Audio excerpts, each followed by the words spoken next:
Lord Cameron, thank you for joining me.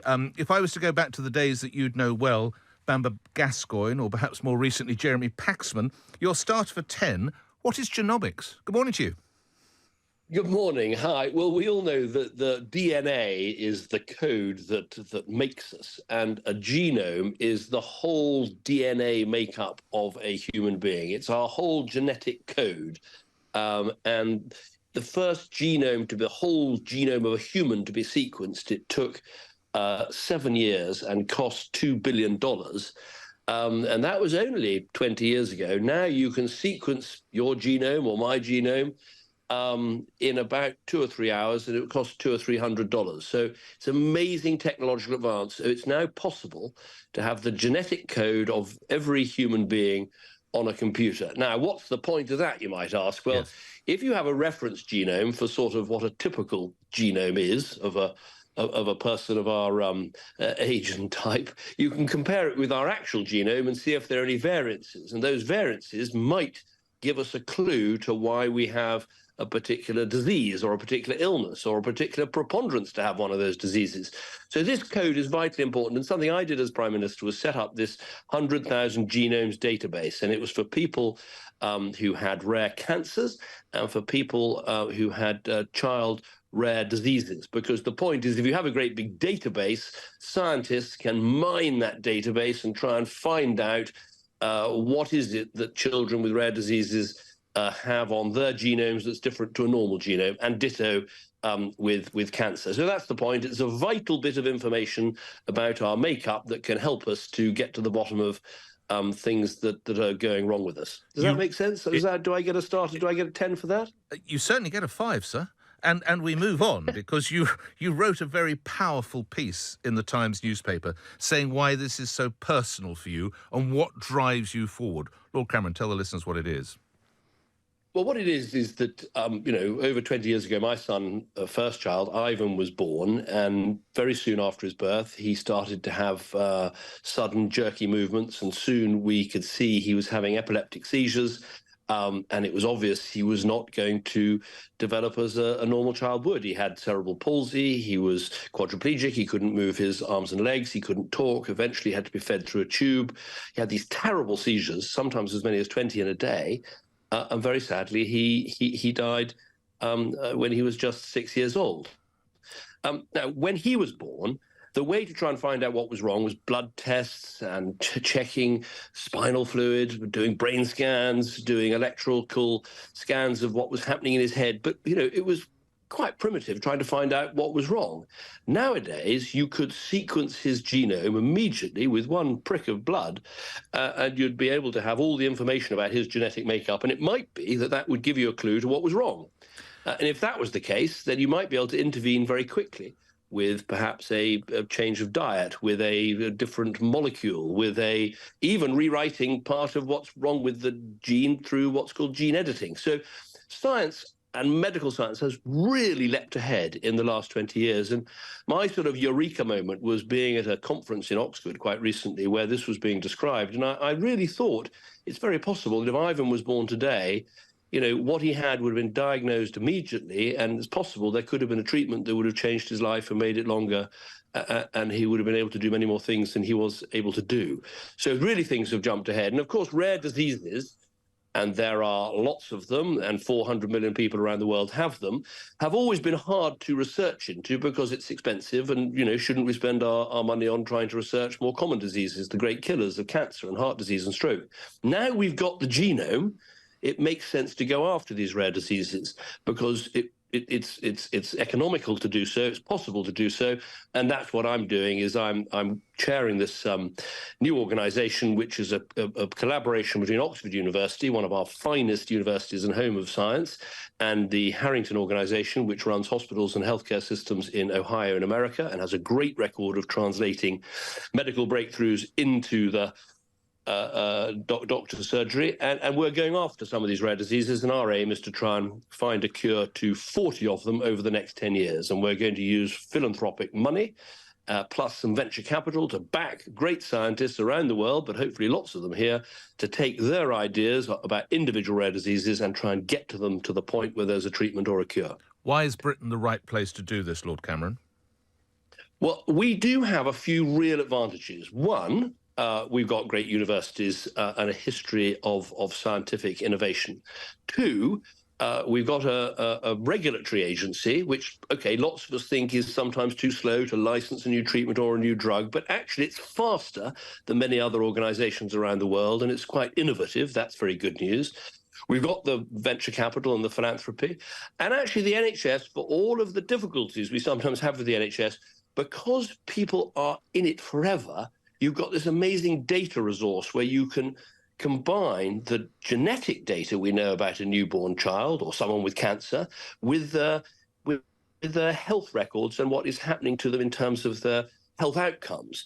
So we've got an amazing database. And if we can use all those things, the scientists, the healthcare, the NHS, the regulatory agency, we should be able to get these treatments into the marketplace faster than anyone else. And that's not me saying that. I've been at conferences where I've heard, scientists from California saying this Britain is absolutely the right place to do this. I remember meeting with you, Lord Cameron, speaking with you shortly after you lost Ivan, and the pain and grief was still writ large on your face. How much does his memory drive you forward in this enterprise? Well, obviously, hopefully over 20 years, you learn to live with your grief and happy memories, as I always say to anyone who's lost anybody close to them, to start with, it's dark clouds and nothing ever seems that it's going to come right. And over time, happy memories come through and you have dreams and memories of them being happy and the smiles they gave you and the love that you shared with them. And so that has got much better over the years, as you'd expect. But the memory of what it was like having a desperately ill child and rushing from hospital to hospital, doctor to doctor to try and find out what was wrong, I still remember that very clearly. And also, I remember being told, I sort of asked, well, what happens, should we have other children? And they said, best information at the time, well, we don't really know whether it's genetic or not. So 1 in 4 chance this might happen again. And luckily, we Yes. gambled and went ahead and we've got 3 lovely, healthy, happy children. Now, it's not such a lottery. You'd sequence the genome, you'd have much more information, you'd be able to give more information to parents. Even if you couldn't find a cure, the state of mind is so much better if you can say to someone, this is exactly what your child has got. There's no need to do more blood tests or brain scans or anything else. We know what's wrong because we've sequenced the genome. We don't have a treatment, but at least that would give you some peace of mind. But hopefully we're going to find there will be treatments for many of these conditions, including, rare cancers. I mean, what we're finding out about cancer is that, we always think there's different cancers like lung cancer or liver cancer or pancreatic cancer. Actually, within those categories, every single one is different. And now we're giving people personalized medicines in many cases to help their immune system fight back against a particular cancer. And you do that by understanding the genetic makeup, not only of the individual, but also of the cancer that's attacking them. Last question on your late boy. Lord Cameron, what did you learn about David Cameron through that? I think you learn, the first thing you learn is actually how much you love your wife and how much you want to stay together through the most difficult times and how you're going to try and deal with it together. I mean, we always had a happy marriage, but it definitely, we felt we were Team Ivan trying to help him. I don't know what else you find. I always say to people who have disabled children, you're not angels. You weren't, just because you've got this incredible burden you have to bear, it doesn't mean you're some angelic figure. You've got to recognize your shortcomings. And I certainly found many of those myself. We weren't born to be carers. We had to learn, and we often fell short, me particularly. Let's talk a little bit. You touch on this in your newspaper article. It could, and I quote directly, Lord Cameron, it could unlock the answers to the most common killers, as you've referenced, such as cancer, stroke, heart attack and dementia. In layman's terms, how? Why? Well, because the more we know about variations in the genome, the more we can find out. So if we sequence lots of people's genomes, we put them all in this data bank, we follow the development and their health records, the more we'll understand the link between your genetic code and your medical outcomes. And the more we understand about that, the more we might find out other things about other diseases. because what happens at the moment is there are lots of rare diseases, lots of lobby groups on behalf of those rare diseases, quite rightly banging on the door of the NHS or your local MP or the government or whoever, saying, we must have more research for this rare disease. And that's right, we should. But actually, the genome is probably the key to as many as 80% of them. And so the more we find out about our genetic makeup and our health outcomes, the more we'll understand what it all means. And that could lead to outcomes that help with other diseases. So that's the Oxford Harrington Rare Disease Centre, a transatlantic partnership between the University of Oxford and the Harrington Discovery Institute in Cleveland, Ohio. You're chairing it, and the very best of fortune. The last couple of minutes that I have with you, you won't be surprised, Lord Cameron, that I have a couple of other questions, if I might. Don't worry, Sure. I'm not going to ask you about the future of the Conservative Party. There are enough Conservative leaders wandering around. There's no shortage of people I can canvass that for you, so I'd like to take you elsewhere if I can. To the Shagos Islands, to the giveaway that we witnessed. Lord Cameron, would you have sanctioned that as Prime Minister? No, I wouldn't. I mean, when I became Foreign Secretary, I could see that this negotiation was ongoing. I understood why it had started, because an international court had found against the UK on an interim basis that, these islands should not be with us, but should be with Mauritius. But my argument with officials was, look, this legal opinion, it's an international law opinion, but it's not binding in British law. If we judge it's not in our national interest to do this, then we can withstand it, and we should, particularly until we get a absolutely cast iron deal. And ultimately, what the Mauritians wanted was a sort of recognition of sovereignty that mattered to them, and they wanted some money for the rental of the base. But I don't think they have a serious intention of resettling the Chagos Islands, which are thousands of miles from Mauritius itself and very difficult to resettle. And so my argument was, don't sign a deal unless you get an absolute guarantee that you've got the base pretty much in perpetuity. Because we're living in a very dangerous world. Look what's happening in Ukraine. Look what's happening particularly between Israel and Iran. And having a British-American base in the Indian Ocean is extremely valuable, and you mustn't put it at risk. So I put the brakes on the negotiations and said we shouldn't sign a deal unless we got the sorts of guarantees we absolutely wanted. So now, they have put it at 99 risk, years have they, sounds like Lord a long Cameron? time, but ultimately, as we found with Hong Kong and all the rest of it, 99 years, okay, will outsee your lifetime and my lifetime. But, it's in international affairs, it's the blink of an eye. So they have put it at risk, Lord Cameron? I think there are risks. We haven't been told a number of things. What happens at the end of 99 years is the risk that we lose this base. What happens with the outer islands? Is there any danger that China or other countries could somehow have a relationship with the outer islands that puts the base at risk? How much money are we paying to the Mauritians, and for how long? There's a whole bunch of questions. They must publish the actual treaty they're contemplating signing. But I think what happened here is a new government was sort of rushed into this because the lawyers in the Foreign Office don't like the idea of breaking international law, and the lawyers in the new government hate the idea of breaking international law, and so they panicked and signed this deal much too quickly, rather than saying, look, if the price of this is got to break international law for a while, it doesn't bind us in British law. We will keep hold of this base and we won't sign a deal until we get a good one.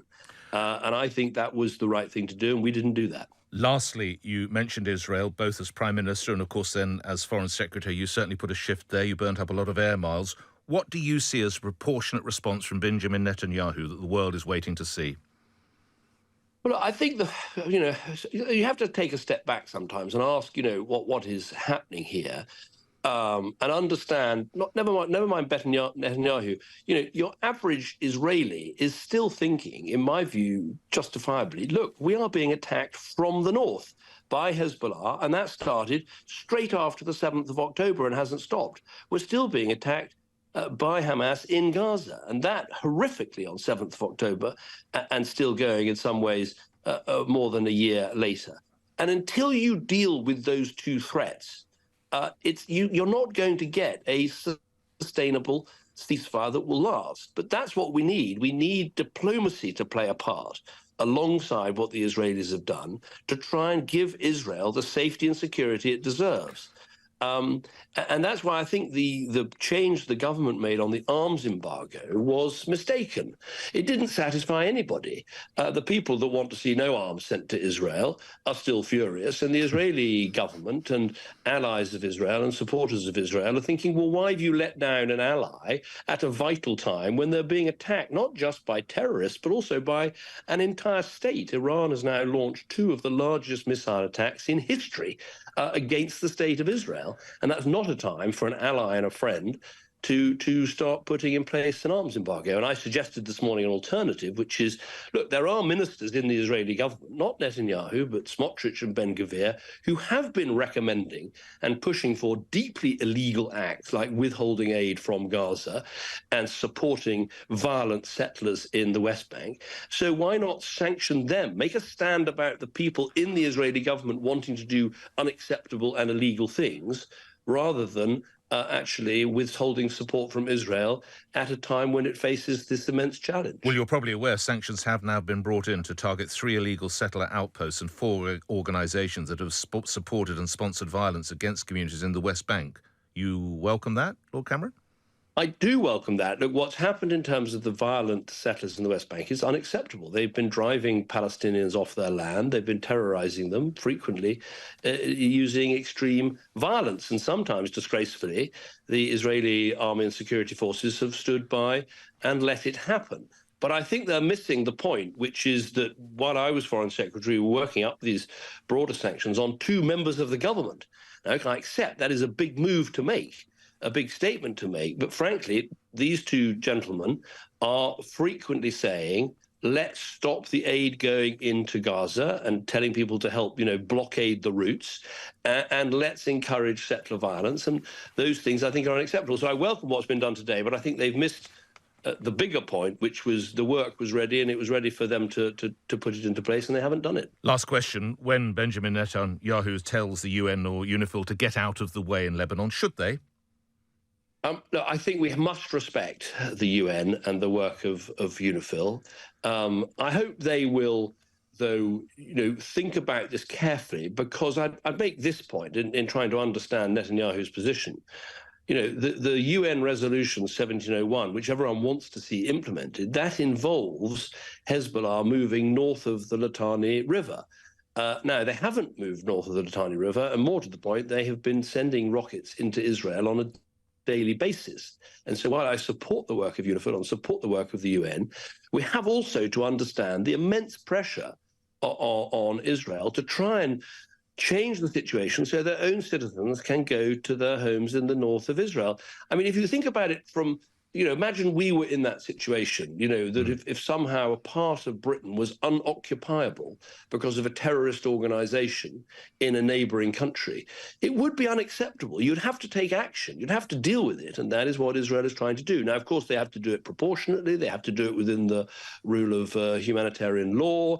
They have to try and work with the UN while they're doing it. They can't tell the UN what to do and all the rest of it. But I do have a sympathy with those people in Israel who are saying it's unacceptable that our own people can't go to their own homes in our own country. Lord Cameron, the best of luck with the Oxford Harrington Rare Disease Centre, and thank you for your time today.